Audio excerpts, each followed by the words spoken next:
before we start, what are we wearing tonight? Well, I'm very proud to say here at CAFA that I'm wearing Meredith Shaw. Oh my goodness! I am wearing Meredith for Penn. It is an inclusive holiday collection, and I'm wearing the sparkliest one for CAFA because I thought that was the most appropriate.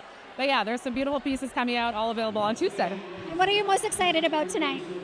I am so inspired by fashion. I'm so inspired by the designers that we have in Canada.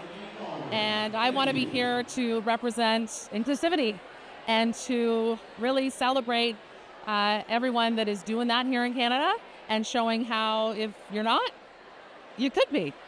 You're such a huge advocate of body positivity. Do you think, like this Canadian fashion industry is evolving, where do you think, are we doing well in terms of being inclusive as a fashion industry?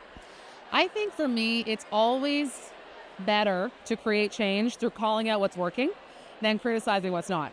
And I think there are a lot of things that we are doing very well in Canada. I think there are things we got to stay awake to, eyes open, loud about. But I do really have hope that if I were growing up in this time, I would feel much more a part of this room than I did. And I think that's progress. And Meredith, you're so successful. You have breakfast television, you have a radio show, you're doing it all, you have your own line. What would be your advice to emerging talents out there hoping to forge the same path as you got to follow what you love. It really is as simple and as complicated as that.